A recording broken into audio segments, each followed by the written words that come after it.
இப்போ சன்னா செஞ்சுக்கலாங்க. கொஞ்சம் சின்ன வெங்காயம் எடுத்துருக்கேன், பூண்டு, இஞ்சி, கொஞ்சம் புதினா, பச்சை மிளகாய் 2 சேர்த்துக்கலாங்க. இப்போ இதெல்லாம் சேர்த்து அரைச்சிடலாம். இப்போ குக்கர் காஞ்சிருச்சுங்க. இப்போ எண்ணெய் போட்டுக்கலாம். எண்ணெய் காஞ்சிருச்சுங்க. ஒரு பட்டை, ஒரு 3 லவங்கம் போட்டுக்கலாம், 2 ஏலக்காய், ஒரு பிரியாணி இலை, ஒரு ஸ்டார் பூ எல்லாம் போட்டுக்கலாம். 2 ஆனியன் எடுத்து கட் பண்ணி வச்சுருக்கேன். இது நல்லா வதங்கட்டுங்க, நல்லா வதக்கிடலாம். நம்ம மிக்ஸியில் அரைச்சி வச்ச இந்த எல்லாமே சேர்த்துக்கலாம்.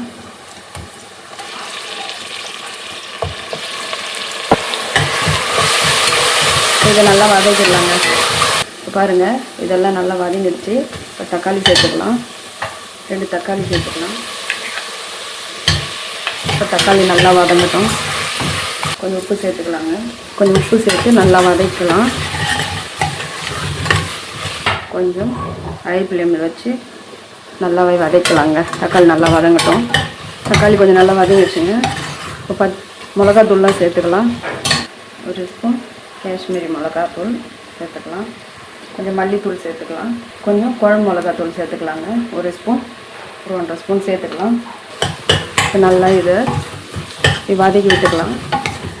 கொஞ்சம் நல்லா தொலைவி கொஞ்சம் வதங்கட்டும். அதெல்லாம் தக்காளியோடு சேர்ந்து கருவேப்பிலை போட்டுக்கலாங்க. இப்போ 200 கிராம் மூக்கல்ல எடுத்துருக்கேன், வெள்ளை மூக்கல்ல சேர்த்துக்கலாம்.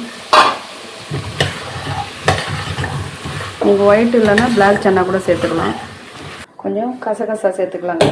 ஒரு 1/2 ஸ்பூன் சோம்பு சேர்த்துக்கலாம். கொஞ்சோண்டு சீரகமும் சேர்த்துக்கலாம். இதெல்லாம் சேர்த்து அரைச்சிடலாம். இப்போது தேங்காய் இதெல்லாம் அரைச்சதெல்லாம் சேர்த்துக்கலாங்க. தண்ணி சேர்த்துக்கலாம். இன்னும் கொஞ்சம் தண்ணி சேர்த்துக்கலாங்க.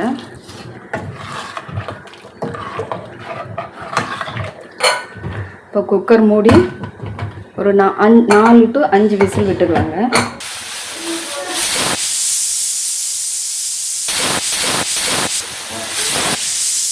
இப்போ 5 விசில் வந்துடுச்சுங்க. குக்கர் இப்போ திறந்துடலாம்.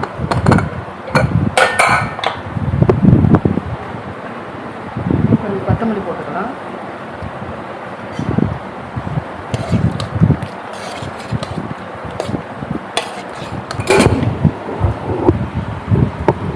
சப்பாத்தி சன்னா ரெடி ஆயிடுச்சு.